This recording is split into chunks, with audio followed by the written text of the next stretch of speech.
4장 마음의 병 1. 약은 비쌀수록 효과가 있다. 비싼 향수와 싼 향수.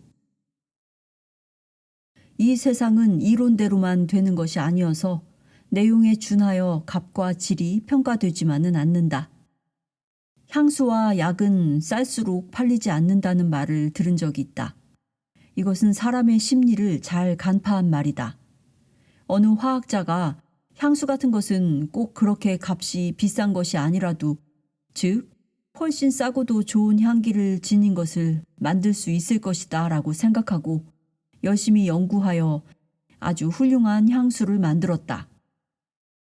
그리고는 생각하기를 이것으로써 향수 같은 것에 많은 값을 지불해야 하는 낭비가 없어지게 되었으니 나는 세상을 위하여 크게 이바지하게 되었다고 기뻐하면서 아주 싼 값으로 내놓았다. 그리고 은근히 기대하기를 이것은 틀림없이 불티나듯 잘 팔릴 거야 라고 생각하였다. 그런데 몇 날 며칠이 지나도 팔리질 않고 아무런 소문도 나지 않았다. 그 까닭을 그는 알 수 없었다. 그래서 자기가 만든 향수를 팔고 있는 상점으로 가서 물건을 사러 온 손님인 것처럼 하고 이것저것 살펴보다가 자기가 만든 향수를 집어들고는 처음 보는 상품이라는 듯 한 점원에게 물었다. 이 향수는 어떻습니까? 아, 그 향수요? 그거 싸구려입니다. 그러나 값에 비하면 그런대로 향기는 괜찮은 편입니다. 잘 팔립니까? 웬걸요? 향수는 역시 최고급품이라야 아주 잘 팔립니다. 싼 거는 찾는 사람이 거의 없어요. 화학자는 자기가 만든 최고급품으로 믿고 있는 이 향수를 싸게 내놓았으니까 불티나듯 팔릴 줄 알았는데 그게 아니라 파는 사람이나 사는 사람이나 모두 값이 싸니까 싸구려 물건으로 취급하여 좋은 향수로 인정해주는 사람이 거의 없음을 알았다. 여기서 분개한 그는 값에 따라서 내용이 구분되는 것이라면 그럼 이 향수는 최고급품이니까 최고로 높은 값으로 팔아야겠다 라고 생각하고는 병을 바꾸어 아주 비싼 값을 매겨서 상점에 다시 내놓았다. 그랬더니 이제까지 팔리지 않던 향수가 갑자기 날개도 친 듯이 팔리더라는 말을 들은 적이 있다. 이 세상은 이론대로만 되는 것이 아니어서 고급품을 싸게 팔면 반드시 많이 팔려야 할 텐데도 향수 같은 것은 여유 있는 계급들이 사용하는 것이고 또 분위기를 즐기는 물건이기 때문에 내용도 중요하지만 그것을 넣는 그릇 또는 상표 또는 높은 가격에 의하여 팔리게 되어 있다. 참으로 알 수 없는 일이다. 비싼 약과 환자의 심리. 같은 약제이어도 비싼 약으로 책정되면 환자들이 그 효과가 놀랍다고들 한다. 이 같은 예는 환자와 약의 관계에서도 찾아볼 수 있다. 내가 만주에 있을 때 원금창이라는 중국인 의사에게서 들은 이야기다. 그에게 한 환자가 왔기에 진찰해 보니 감기에 걸려서 원 선생은 감기약을 지어주었다. 그 무렵 하루분의 약값이 보통 1원 정도였는데 이틀분을 주면서 5원이라고 하니까 환자는 그 약을 받지 않으면서 선생님, 그런 싼 약은 필요하지 않습니다. 좀 더 비싸고 귀한 약을 지어주십시오. 하였다. 그래서 선생은 아, 그렇게 합시다 하면서 그 약에다가 중조, 즉 중탄산소다를 조금 섞어서 처방을 다시 한 것처럼 보이고는 아주 비싼 구하기 힘든 약을 조금 넣습니다. 2인분 약값이 20원입니다. 이 말을 들은 환자는 매우 기뻐하면서 2번, 3번 감사하다는 말을 하고는 약을 받아가지고 돌아갔다. 당시 2인분의 약값이 20원이라면 아주 깜짝 놀랄 약값이다. 그 환자는 3일 만에 완전히 나았다고 하면서 아주 건강한 얼굴로 인사하러 와서는 다음과 같이 말하였다는 것이다. 선생님, 그 약 참 잘 듣는 약입니다. 역시 비싼 약은 비싼 만큼 가치가 있거든요. 그 약 이틀분으로 이렇게 거뜬히 나았으니 말입니다. 감사합니다. 내가 만주에서 진료하고 있을 당시에도 이와 비슷한 실례가 여러 번 있었다. 이렇게 되면 약에 효과가 있는 것인지 돈에 효과가 있는 것인지 알 수 없게 된다. 2. 비뚤어진 코가 나은 이야기. 한 번 박힌 생각이. 사람은 이상하리 많지 자기가 한번 그렇다고 생각한 것은 좀처럼 그 생각이 고쳐지지 않는다. 환자들 대부분이 스스로가 자신의 병을 진단하고 싶어 한다. 나는 위가 나빠. 이렇게 스스로 정해버리는 환자도 많다. 위뿐만 아니라 폐며 심장이며 자기 스스로 진단하여 병명을 정하는 경우가 많다. 의사가 전문적으로 진찰하여 보고 다른 병이라고 하여도 그 의사의 말을 따르지 않고 자기가 생각한 대로의 병명을 붙여주는 의사를 열심히 찾아다니는 사람도 있다. 자기가 생각한 병명이 아닌 다른 병명을 붙이는 의사를 보고는 오히려 투덜거린다. 저건 풋내기 의사야. 내 몸의 병을 전혀 알지 못해. 나의 몸에 대한 건 내가 가장 잘 안다니까. 이럴 바에야 의사에게 갈 필요도 없으련만 그래도 의사에게 가니 참으로 이상한 일이다. 선생님, 저는 자궁이 나쁜데 좀 진찰해 주십시오. 이런 말을 하는 환자가 오면 나는 진찰할 필요 없으니 그냥 돌아가시오 라고 말한다. 애써 진찰받겠다고 왔는데 왜 그러십니까? 지금 당신은 자궁이 나쁘다고 하지 않았습니까? 자궁이 나쁜 걸 자신이 알았으면 됐지. 새삼스럽게 내가 또 볼 필요가 없지 않습니까? 약이나 사가지고 가면 될 것 아니겠습니까? 환자와 이런 말을 하는 경우도 있었다. 뭘 그렇게까지 말할 필요가 있느냐고 할지도 모르지만 사람이란 자기가 한번 그렇다고 생각한 것이면 좀처럼 그 생각을 고치지 못한다.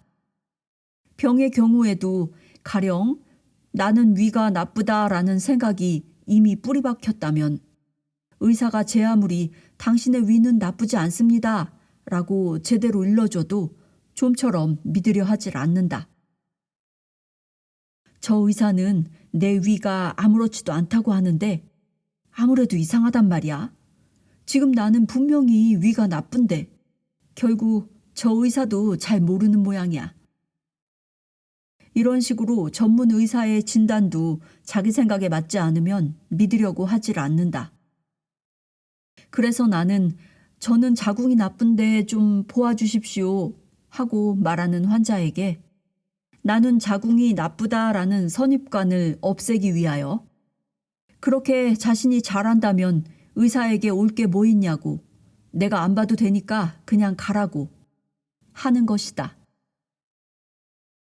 이 정도로 해야 그 선입관이 부서질 수 있지. 그렇지 않고서는 자기가 자신의 병을 진단하는 환자는 의사의 올바른 진단을 믿질 못한다. 얼마 전에 의학 잡지에서 읽은 이야기인데 환자의 마음을 잘 간파하여 나타낸 재미있는 이야기가 있다. 코가 비뚤어졌다.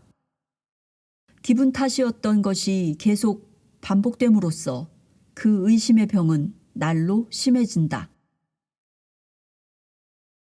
어느 부잣집에 혼기가 꽉 찬 아가씨가 어느 날 거울을 보다가 광선 관계였던지 자기 코가 좀 비뚤어지게 보였다.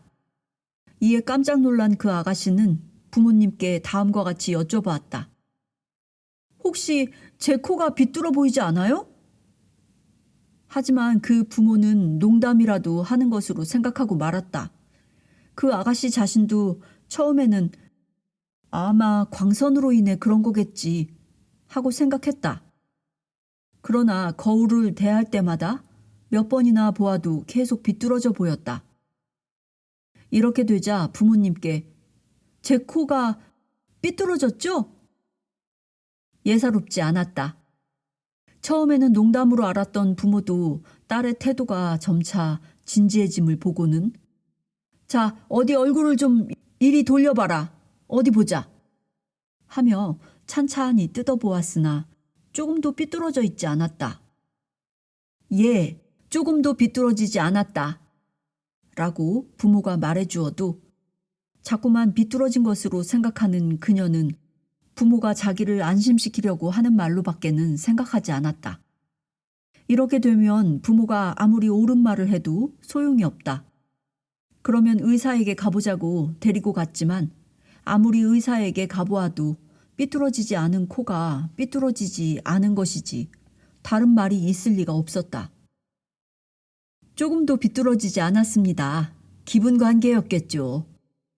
의사는 성의껏 진찰을 하여 말해주었지만 그 아가씨는 점점 더 내 코는 정말 삐뚤어졌어.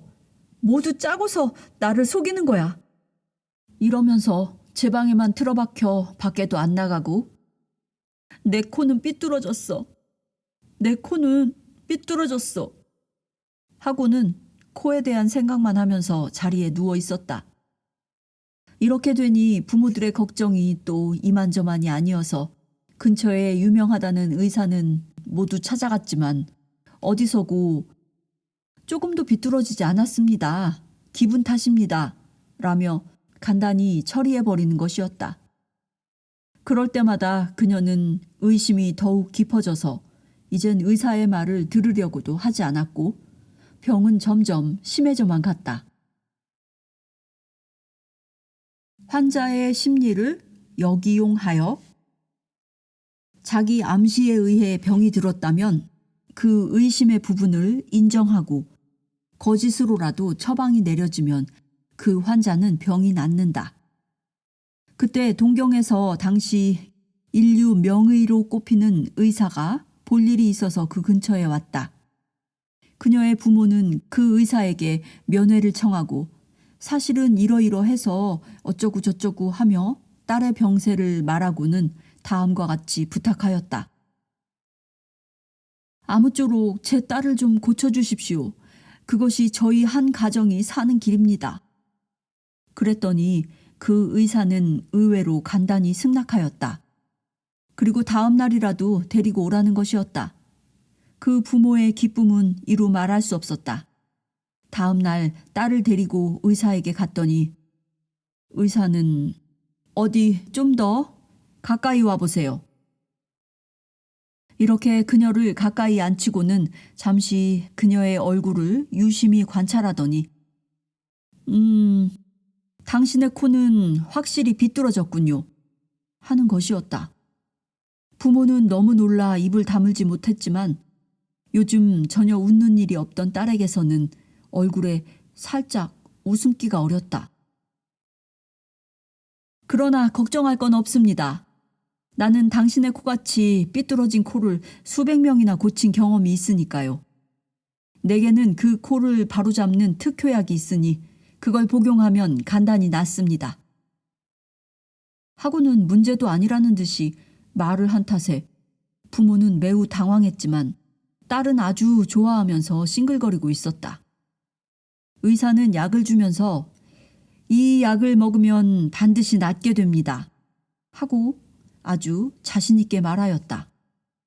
2, 3일 후에 부모는 마치 딴 사람처럼 명랑해진 딸을 데리고 의사에게 가서 진심으로 감사하다는 인사를 하였다. 그 의사의 약으로 그녀의 병은 깨끗이 나은 것이다. 선입관을 버릴 것. 문제는 자신의 마음에 있는 것이어서 그릇된 선입관념을 어떻게 해서라도 제거시켜야 한다. 그녀와 그녀 부모의 싹 달라진 모습에 어안이 벙벙해진 것은 의사의 제자들이었다. 이에 그 의사의 제자들이 물었다. 선생님, 저는 선생님을 모시고 여러 해를 배웠지만 선생님께서 말씀하신 그 특효약으로 수백 명이나 되는 삐뚤어진 코를 가진 환자를 고치시는 건 한 번도 본 적이 없습니다. 대체 그 약은 무슨 약입니까? 그러자 선생은 빙그레 웃으면서 다음과 같이 말했다는 것이다. 중조가 바로 그것이다. 처음부터 삐뚤어지지 않은 코니까 약이 문제가 아니라 그 아가씨 자신의 마음이 문제인 것이다. 그러니 약은 그 어떤 것이어도 상관이 없는 것이었다. 어떠한 방법으로든지 그 그릇된 선입관념만 제거하면 되는 것이다. 과연 이쯤 되면 명이라고 할 만도 하다. 세상에는 이 아가씨의 경우처럼 멀쩡한 코를 삐뚤어졌다고 괴로워하듯이 있지도 않은 병을 키우며 자기의 그 어두운 마음으로부터 착각하여 앓고 있는 사람이 많다. 나에게 병은 없다라는 것을 스스로 깨닫기만 하면 그것만으로도 쉽게 모든 병이 날아가 버리는 것을, 이것이 쉽게 안 된다니 안타까운 일이 아닐 수 없다. 3. 의사를 믿으면 병이 잘 낫는다. 의사를 신뢰하는 것이 중요하다. 의사가 환자를 고치려면 환자가 그 의사를 믿도록 하는 것이 제일 중요하다. 병은 의사에게 맡겨라 라는 말이 있다. 하나의 격언이다. 그런데도 환자들은 좀처럼 자기 병을 의사에게 맡기려고 하질 않는다.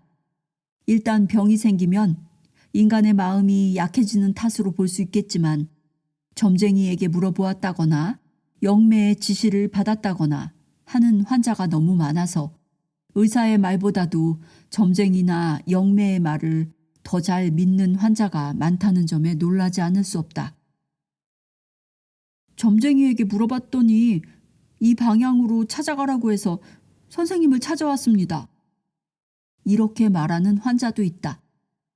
나를 찾아온 것이 의사로서의 나의 실력을 믿고 온 게 아니라 방향이 좋으니까 왔다는 것이다.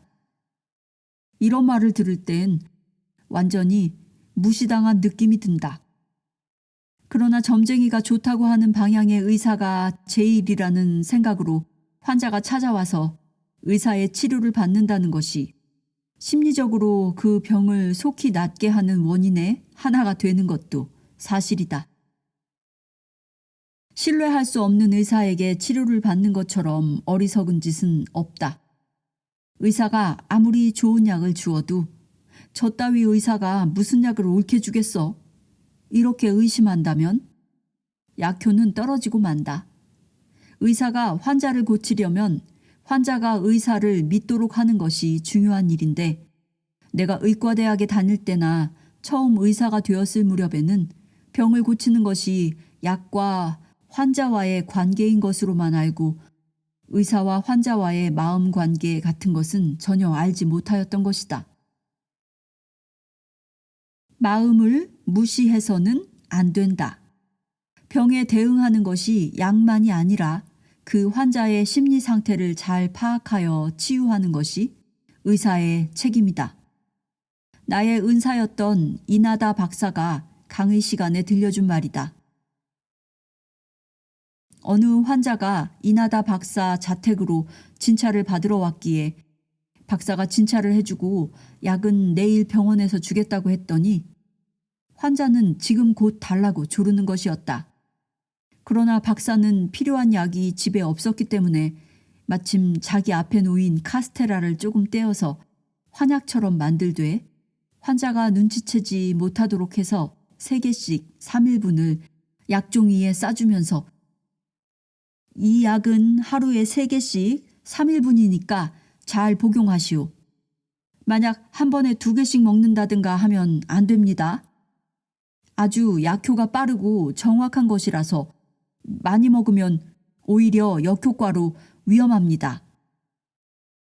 이렇게 아주 진지하고도 엄숙한 어조로 주의를 주니까 환자는 좋아하면서 돌아갔다. 그 이후 3일이 지나고 4일 만에 선생님 덕분에 완전히 나았습니다 하며 가지고 온 정종 한 병을 내놓았다고 한다. 나는 이나다 교수의 강의를 듣고 그 당시 생각에는 저 교수가 의학이라는 걸 어떻게 생각하길래 저런 농담을 함부로 할까? 하고 내심으로 분개했었다. 이것은 환자의 심리를 모르고 있던 나로서는 병에는 거기에 맞는 약을 써야만 낫는다는 게 철칙이라고 믿었기 때문에 이해가 잘 되지 않았던 것이다. 그러나 차츰 여러 환자를 대하는 동안에 해를 거듭하여 경험을 쌓는 동안 환자는 어디까지나 앓고 있는 사람이므로 사람은 반드시 마음이 있어서 그 마음이 그의 생활을 지배하는 것이므로 마음을 무시하고는 환자를 치료할 수 없다는 것을 알게 되었다. 아픔의 심리학.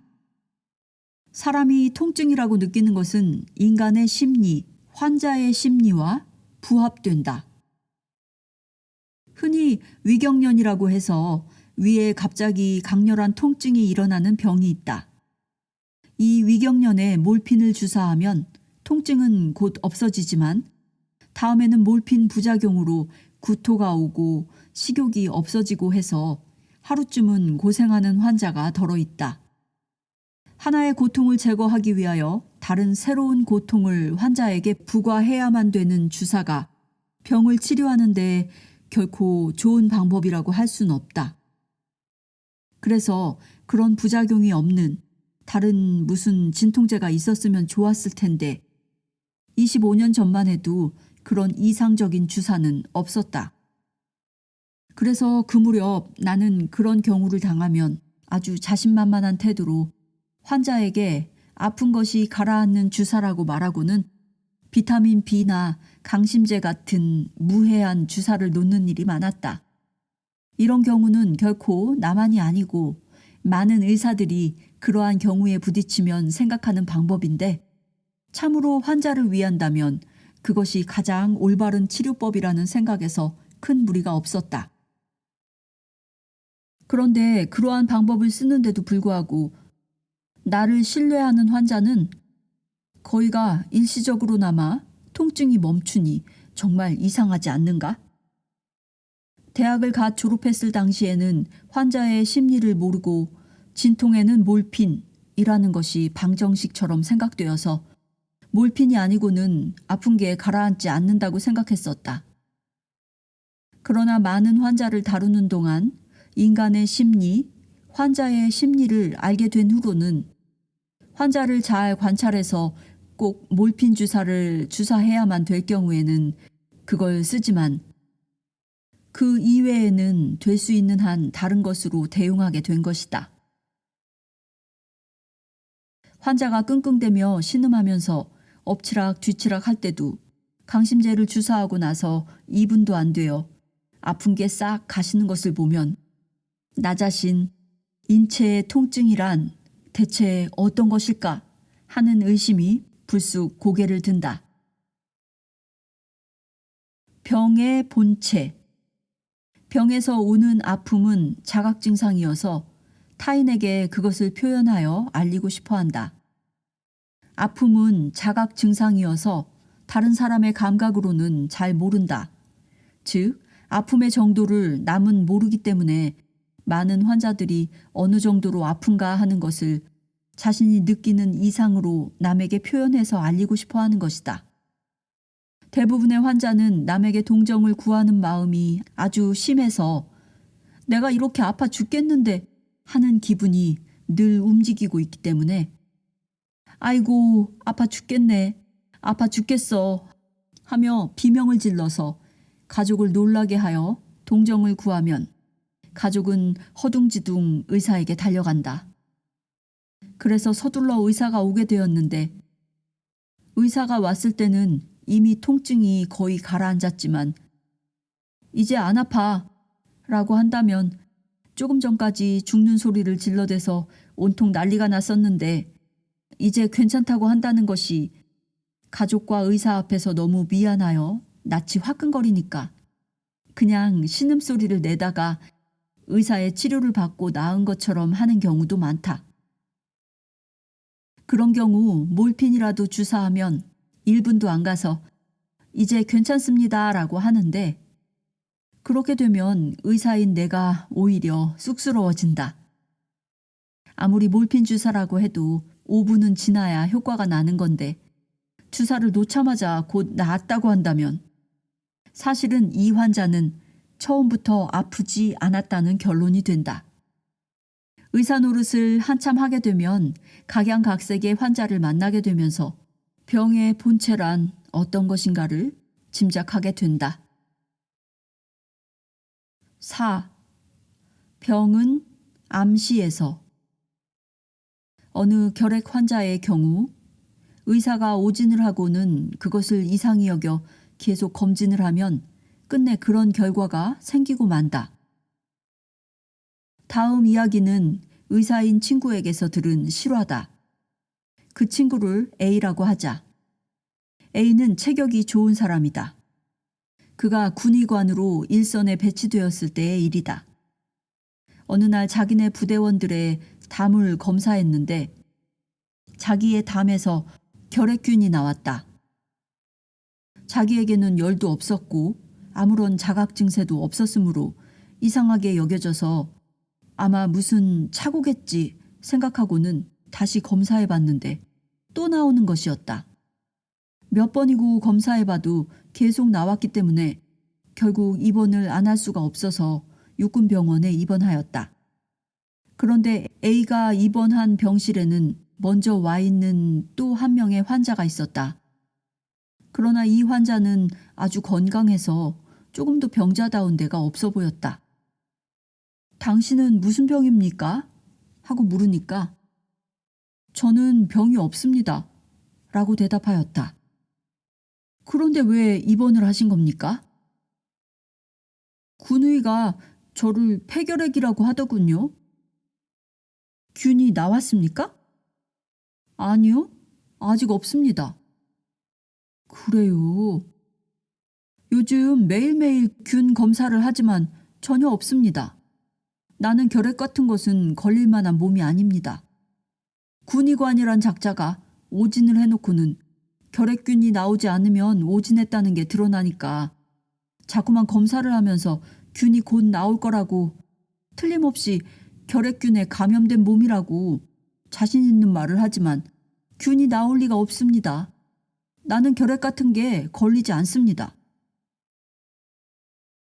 그는 잘 발달된 근육의 소유자이며 젊고 씩씩한 사나이여서 군의관으로부터 폐결핵이라는 진단이 내려졌어도 아무렇지 않다는 듯이 매일 운동장으로 나가서 100m씩 달리고 철봉을 하기도 하면서 아주 태평가인 것처럼 병 따위에는 전혀 관심을 두지 않는 듯 싶었다. 의사의 말 한마디에 발열.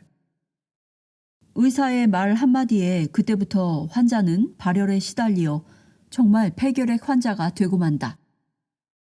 날마다 군인은 와서 균 검사를 하였지만 균을 발견할 수는 없었다. 그 정도에서 그만둘 법도 한데 그는 어지간히 끈질긴 사람이어서 더욱 열심히 균 검사를 계속하였다. 그러면서도 자신의 진단에 대한 확신과 자존심 때문에 균이 나올 때까지 검사한다. 얼마 후에는 반드시 균이 나오게 돼 있다. 그대의 증상이 그렇게 나타나고 있다. 라며 버티었다. 그러기를 약 3주간 군의는 마침내 승리의 빛을 띠고는 자랑스러운 기세로 병실에 나타나서 어이, 드디어 결핵균이 나왔어. 라며 큰 소리로 그에게 말했다. 그것은 마치 사형 선고와 같은 것이었다. 그날 아침까지, 아니 그 군의의 선고를 듣기 바로 전까지도 그렇게 명랑하던 그 사나이는 그 선고를 듣고 나서 곧 소금에 절인 푸성귀처럼 시들어져 가더니 그냥 자리에 몸져 눕고 말았다. 뿐만 아니라 이제까지 한 번도 열이 나지 않던 그가 그 이후에 바로 체온을 잴 때는 38도를 넘어 있었다. 그때부터 그는 절대 안정을 위하여 가만히 누워만 있어야 했는데 A가 딴 병원으로 옮길 때까지 함께 있었던 3개월 동안에 항상 38에서 39도의 열이 계속되었고 완전히 쇠잔하여서 뼈와 가죽만 남은 상태였다. 군의는 그거 봐라, 내 진단엔 틀림이 없다 라고 뽐내고 다니고 그 환자는 시간이 흐를수록 쇠약해져 갔던 것이다. 이 사건은 친구인 의사가 한 병실에 있으면서 실제로 본 실예이지 결코 꾸며낸 이야기가 아니다. 결핵균이 나왔다는 말 한마디에 당장 그날부터 열이 났다는 것이 그에게 공교롭게도 그때 열이 나도록 되어 있었던 것인지 아니면 의사의 말이 열을 내게 한 것인지 정말 흥미있는 실화이다. 일생을 지배하는 암시. 병에 대한 집중적인 암시작용이 실제 병을 만들고 있다. 미국의 영화에 가스등이라는 것이 있는데 남편이 아내에게 너는 정신병자다 라는 암시를 날마다 교묘하게 여러 가지 방면으로 주입해서 그 아내가 점점 정신병자가 되어가는 이야기를 그려낸 것이다. 암시라는 것이 참으로 무서운 것이라는 것을 많은 사람들이 아직 그 중요성을 잘 모르고 있긴 하지만 인간의 전 생애를 지배할 정도의 힘을 지닌 것도 많다. 앞에서 말한 그 결핵 환자의 경우만 해도 먼저 너는 진단상 폐결핵이다 라는 하나의 커다란 암시가 주어졌던 것이다. 그러나 그 사나이는 내가 결핵에 걸리다니 말도 안 된다 하는 기분, 즉 결핵에 걸리지 않겠다는 강한 의지를 가지고 입원을 해도 마음속으로는 근심이 되기도 했지만 그래도 결핵이 아니라는 걸 보이기 위하여 100m씩 달리기도 하고 철봉을 하기도 하였던 것이다. 그러나 날마다 너는 결핵이다, 얼마 안 가서 곧 결핵균이 나올 거다 라는 암시를 더구나 병에 대한 전문가인 의사로부터 되풀이하여 받기를 한 달 가까이 계속하였다. 그러다가 결국 결핵균이 검출되었다. 역시 너는 결핵이었다 라는 결론이 내려진 것이다. 의사와 환자 사이에는 어떤 강력한 암시작용 같은 것이 있어서 환자에게 의사의 말처럼 크게 울려오는 것은 없을 것이다. 의사가 만약 그런 병이 있다는 암시를 1개월 정도만 계속하면 대개 그 암시한 대로의 증상이 나타나는 법이다. 더군다나 기가 약한 환자라면 당신은 폐가 나쁩니다 라고 의사가 한마디만 해도 올 때는 건강하게 걸어왔던 사람이 갈 때는 혼자서 못 가는 경우도 있다. 그런데 1개월 동안이나 같은 암시가 되풀이된 끝에 결국 결핵균이 검출되었다라고 했다면 환자의 가슴은 그 순간 덜컥 내려앉는 게 당연하고 열이 38도, 39도로 오르는 것도 별로 이상한 일이 아니다. 비극인가? 희극인가? 자기 암시에 의해 병에 묶이게 되면 좀채 헤어나오질 못한다. 폐결핵으로 입원해 있는 신경질적인 환자가 체온을 재는 것을 보고 있으면 정말 이상한 생각이 들 때가 있다.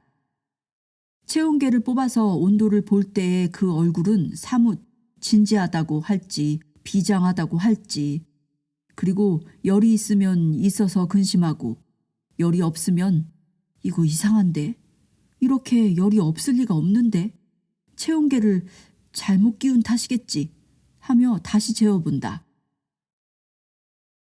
열이 없으면 몇 번이고 열이 나올 때까지 다시 재보고 열이 나오면 그때서야 그러면 그렇지 하고 도리어 안심하는 것처럼 보인다. 이것은 정말 희극인지 비극인지 모를 일이다. 어제 열이 있었으니 오늘도 열이 있겠지 하는 것이 환자의 심리인 모양인데 이런 마음은 병을 치료하는데 아주 나쁜 영향을 주는 것이다. 이러한 것이 바로 자기 암시에 걸린 경우이다. 당신은 결핵입니다. 이렇게 의사가 선고하면 환자는 결핵은 낫기 어려운 병이다. 오래 끄는 병이다. 이렇게 생각하고 자기 암시를 거는 것이다. 최근에는 결핵에 대한 올바른 지식이 보급되어서 매우 좋아졌지만 이렇게 낫지 않는 병, 오래가는 병이라고 자기가 자기에게 암시를 하고 있으면 그 결핵은 쉽게 고쳐지지 않는다. 가장 곤란한 게 자기 암시다. 미숙한 자기의 지식으로 자기 암시에 걸려있는 사람은 좀처럼 설득하기가 쉽지 않다. 자기 암시라고 하는 것은 타인에게서 오는 암시보다도 더 곤란한 경우가 많아서 의사가 이제 좋아졌으니까 퇴원해도 됩니다. 라고 옳은 말을 해줘도 의사는 저런 말을 하지만 실상은 낫지 않은 거야. 너무 오래 있어도 완치가 안 되니까 그냥 저런 말로 일단 안심이나 시켜서 퇴원시키려는 거야.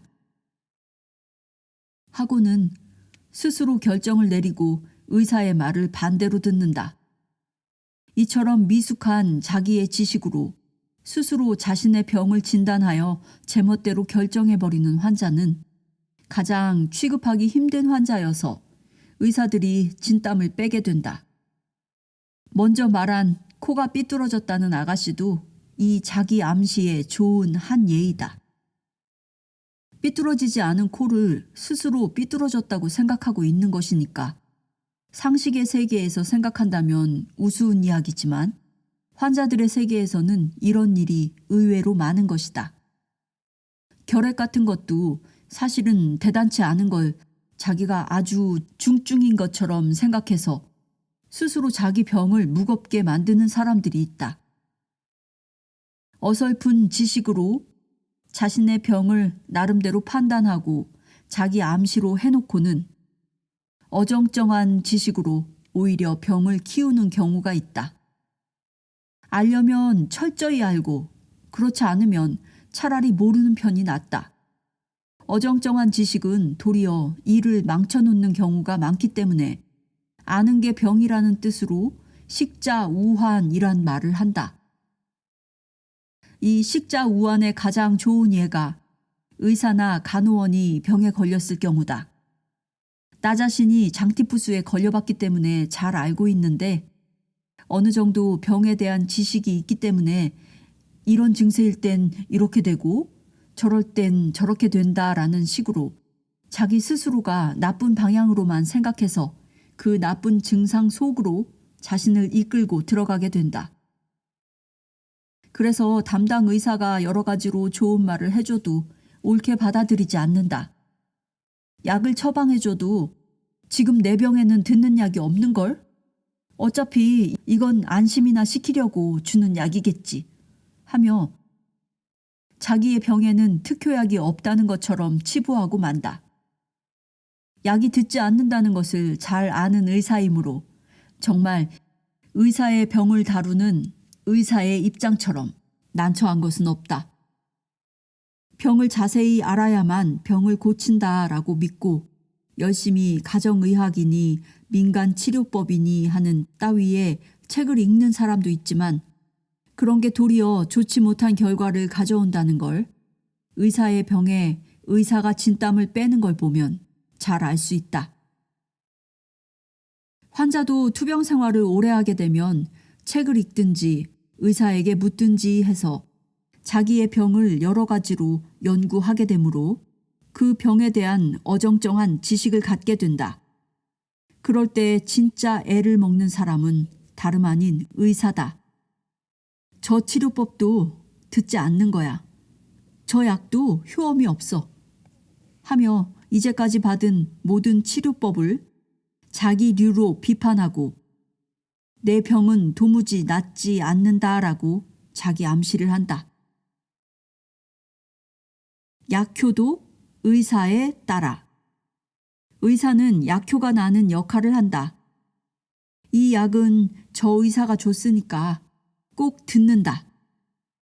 이렇게 의사를 신뢰하는 마음이 강하면 똑같은 약이라도 약국에서 사는 것보다 신뢰하는 의사에게서 받는 편이 훨씬 더 잘 듣는다.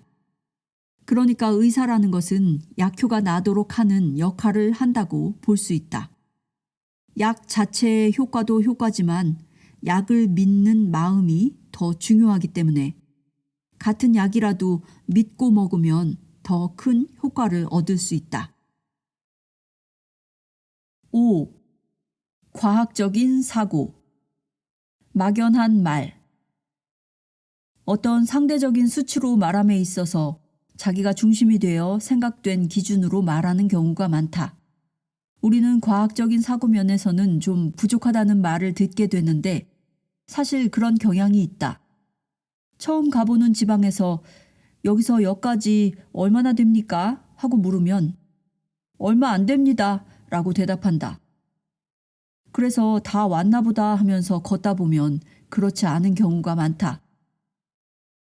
얼마 안 된다고 대답한 사람에게 있어서 5km나 6km쯤을 매일 걷고 있는 사람이라면 1km나 2km쯤이 그리 대단치 않은 거리로 느껴지겠지만 걸어 다니는 일이 별로 없는 사람에겐 1km나 2km도 먼 거리다.